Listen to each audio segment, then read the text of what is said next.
Bem-vindo de volta à nossa escola bíblica. Nós estamos terminando o livro de Reis, esse é o penúltimo vídeo sobre o livro de Reis, primeira e segunda Reis. Então pegue a sua Bíblia, pegue o seu caderno de estudos, ore ao Senhor, pede a Ele discernimento, entendimento, conhecimento, sabedoria. Pede a Ele proteção, para que nós possamos desvendar dos seus mistérios. Antes de nós iniciarmos, um aviso para você. Se inscreva em nosso canal, acione o sininho para que você possa receber as notificações todas as vezes que nós postarmos um vídeo novo. Você pode ficar totalmente à vontade para compartilhar o link dos nossos vídeos com quem você quiser, conhecidos, amigos, família, pessoal de igreja, pode fazer esse compartilhamento sem problema nenhum. E não esqueça de dar o seu like. Fazendo isso, você nos ajuda a espalharmos a palavra de Deus. Amém? Então, vamos ao vídeo. Nós estamos já na última parte, na história de Judá até a queda de Jerusalém, e esta parte vai até o final mesmo, até o capítulo 25 do segundo livro de Reis. Então, nós vamos ver hoje a respeito de Josias. Este rei, nós já tínhamos visto anteriormente, este rei está postado aqui, ele reinou de 640 a 609, e nós já estamos terminando o reinado de Judá. O reino de Judá já está prestes a ser dominado pela Babilônia. Lembrando que o reino de Israel já havia caído nesta época. Josias, então, ele assume o governo e ele era um dos reis que haviam sido bons diante do Senhor. No seu reinado, houve uma celebração da Páscoa. Mas nunca havia sido celebrada a Páscoa?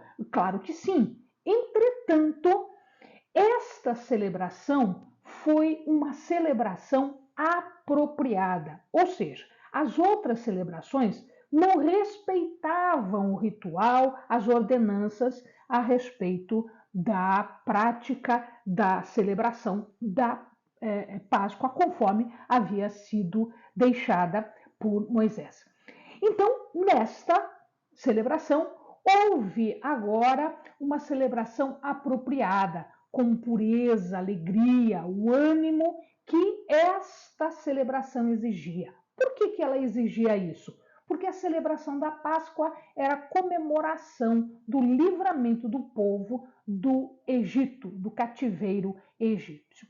Portanto, essa celebração, ela tinha o intuito de fazer uma festa, de fazer com alegria, mas também de centralizar a adoração, fazer com que o povo se voltasse para o Senhor e fazer aí uma renovação de sua fé. Esta celebração aconteceu no 18º ano do reinado de Josias, ou seja, nós estamos há 25 anos da dominação babilônica, há 25 anos do cativeiro babilônico. Nesta época, Faraó Neco, que era o faraó do Egito, e que reinou de 610 até 595, ele pertencia à 26ª dinastia do Egito, ele se levanta contra a Assíria. A Síria não era mais aquela potência mundial. A Babilônia ainda não havia se tornado uma potência. Então, ela estava crescendo, estava aumentando.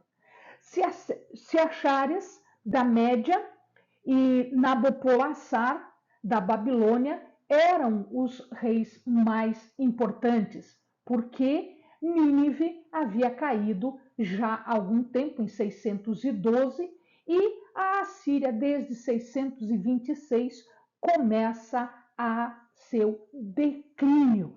e o seu total domínio foi em 609. Então, Assurbanipal, ele morre em 627. Com a morte dele, portanto, diminui o poder de Assíria, Babilônia não está tão forte, Judá começa a buscar independência. E Neco, o faraó Neco, começa a se indispor contra a Síria para se desvencilhar do cativeiro dos tributos. Josias, ele não permite que Neco vá fazer guerra contra a Síria.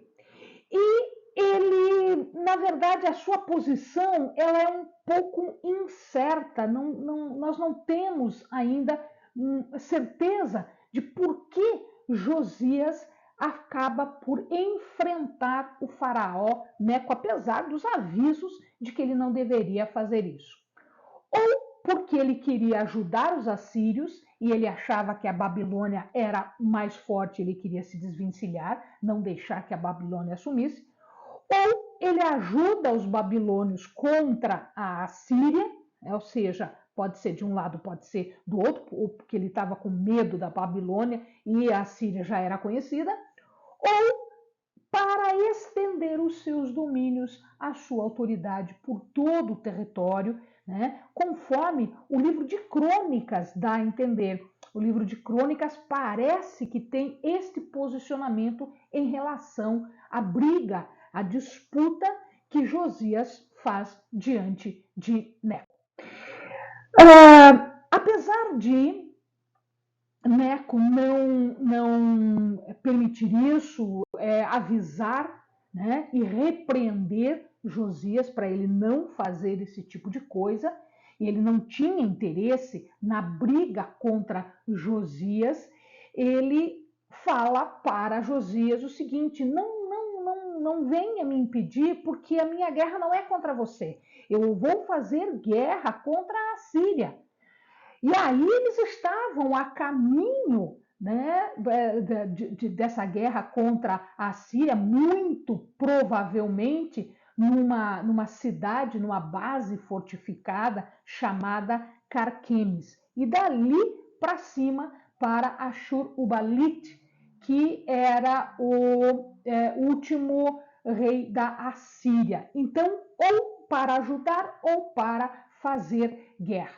E o plano de Josias era bloquear esta ida do exército egípcio e fazer, então, um bloqueio para esse exército. Eles se encontram, então, em Megido, ou Megido. Megido era uma fortaleza fortificada pertencente à antiga Israel, ao antigo reino de Israel. Este Megido tem um monte de Megido, que é Har Megido, que em grego deram-se o nome de Ar, que é monte, né? Magedon, Armagedon. Esse Armagedon aparece na Bíblia, mais especificamente em Apocalipse, que é o lugar da última luta contra os inimigos de Deus. De qualquer forma, Josias se encontra com Neco em Megido e eles combatem ali, de tal forma que Neco mata Josias. Então, apesar de todos os avisos, Josias é teimoso, ele vai e acaba sendo morto por Neco. Apesar disso tudo, apesar desse domínio, apesar desta disputa com qual Judá perde e acaba perdendo o seu rei, apesar desta derrota diante do Egito, a ira de Deus ela não se afasta.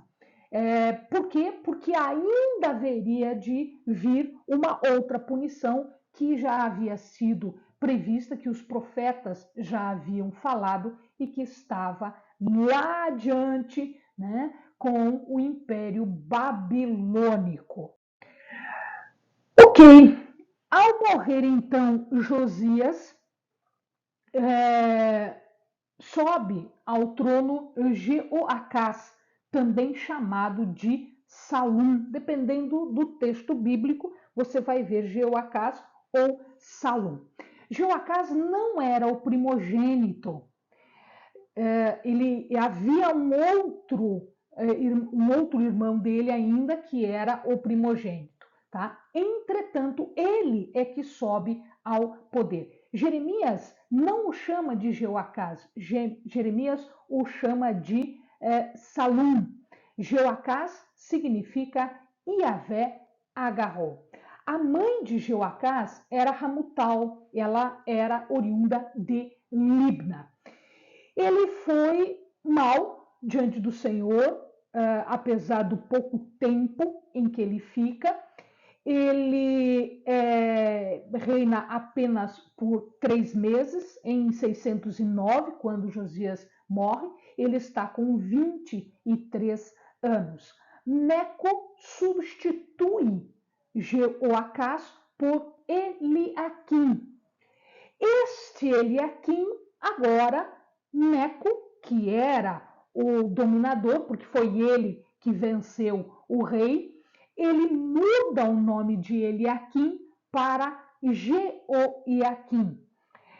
Eles estão, então, pagando agora tributo, não mais para a Síria, mas para o Egito, porque foi o Egito quem matou Josias, foi o Egito que afasta Jeoacás, foi o Egito quem introduz Eliaquim ou Jeoaquim no trono de Israel. E ele vai pagar 100 talentos de prata, quase 6 toneladas de prata, e 1 talento de ouro, quase 60 quilos de ouro. Ele foi levado prisioneiro, primeiro ele vai para Ribla, depois ele é levado de Ribla, ele é levado para o Egito e lá ele morre ainda como cativo do rei ou do faraó do Egito. Quem lhe sucede é Jeoaquim, Jeoaquim, ou Iá estabelece. Ele é colocado, então, com a idade de 25 anos, no reino de Judá, e ele fica ali, ele reina por 11 anos, de 609 até 598. Ele era filho de Zebida, essa Zebida era filha de Pedaías, e o seu nome inicial, nós já tínhamos visto, era Eliaquim, e foi Neco quem muda para Ioaquim, ou Jeoaquim. Ele era vassalo não da Síria, porque o seu pai havia sido morto pelo faraó Neco, portanto, era um reino agora vassalo do Egito. Mas ao mesmo tempo em que ele pagava tributo para o Egito, ele gastava demais. Ele gastava em construção de um novo palácio, de coisas maravilhosas, a despeito de que ele era vassalo. Esta foi uma das denúncias de Jeremias. Se nós formos rever o livro de Jeremias, o amado pode ver, nós temos um vídeo sobre isso, nós vamos observar que Jeremias critica este povo que não é sensível à dificuldade do povo, né, dificuldade da nação, e fica gastando dinheiro com o que não importa. O Egito, ele passa por mais uma guerra, agora em 605, portanto, alguns anos depois, 4 anos depois, e lá em Carquemes, próximo ao rio Eufrates, ele então perde a batalha e ele é vencido. No quinto ano de Jeoaquim, a Babilônia começa a invadir a Palestina, começa a invadir todo o território. Judá agora deixa de ser vassalo do Egito e passa a ser vassalo de Babilônia. E como ele paga tributo, Jerusalém estava sendo poupada da destruição. Nós vamos ver que daqui a algum tempo vai acontecer essa destruição, não vai demorar muito mais tempo agora. Além da Babilônia, Judá também vai sofrer ataques de Arã, de Moabe, de Amon, ou seja, todas as nações em volta começam a querer se fortalecer, dominando então povos menores, que é para poder se resguardar. Deus estava agora demonstrando algo que ele já havia avisado. O quê?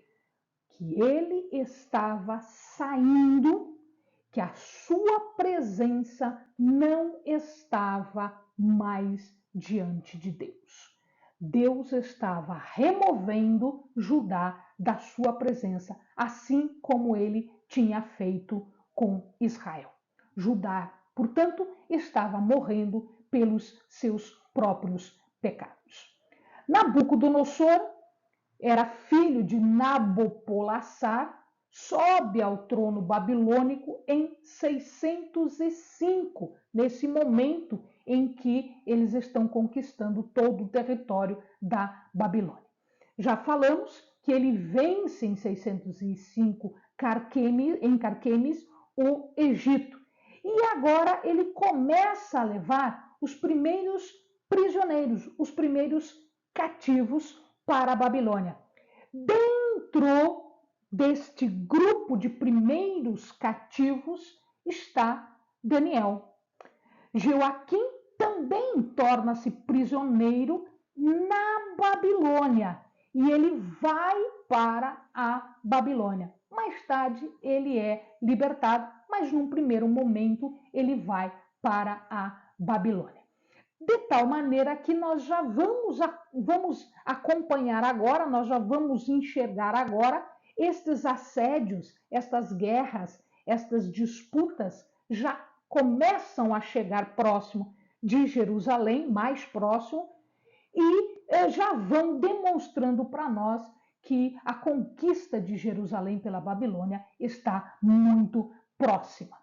Deus estava se manifestando conforme as profecias. Profecias de quem? Profecias de Isaías, profecias de Miqueias, profecias de Abacuque, profecias do próprio Jeremias, que estava lá no momento da conquista de Jerusalém pelo reino, pelo império babilônico.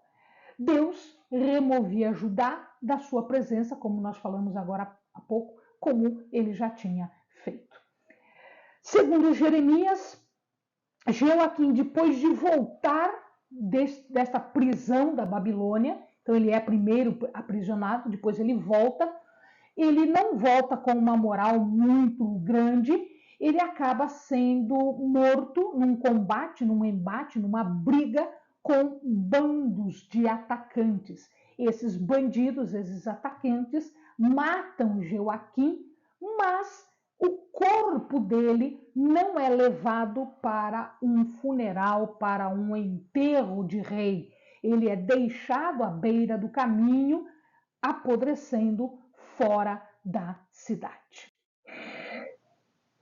No lugar dele, então, Joaquim, que quer dizer Yahvé confirma, assume o trono. Ele tem 18 anos de idade e ele governa por 3 meses. Ele assume o trono em 597. Este Joaquim é filho de Jeoaquim e de Neusta. Esta Neusta é filha de Eunatã, que também era de Jerusalém. No seu governo, Nabucodonosor faz o primeiro cerco contra Jerusalém. E aqui acontece o saque do templo, o saque dos palácios, do palácio real, das casas mais nobres, e ele leva para a Babilônia todos os tesouros, os artífices, os ferreiros, todos aqueles que tinham uma ocupação especial e que faziam alguma coisa especial, eles levam para a Babilônia. É neste grupo que vai Ezequiel mais 10.000 pessoas. Eles são levados. Daniel já tinha ido, agora Ezequiel está indo também. Os jovens já tinham ido, já estão na corte da Babilônia, né? Só quem fica eram os desfavorecidos, os pobres, os fracos, tá? Aqueles que não podiam pegar em armas e afrontar a Babilônia. Esses são deixados, até porque eles queriam tributos, então eles ficavam trabalhando para pagarem os tributos. Neste grupo que fica, também nós temos Jeremias. Jeremias também fica na terra, em Jerusalém. Joaquim foi o penúltimo rei de Judá. Ele era mau, ele apressa então a destruição de Jerusalém. Ele se rende e ele é levado à corte, junto com a corte, para o exílio. E lá ele fica na Babilônia. É a partir desta data, desta época em que o rei é levado para a Babilônia, tá? Como cativo, é que se contam os 70 anos do exílio de Judá. Amém, amados? Bons estudos.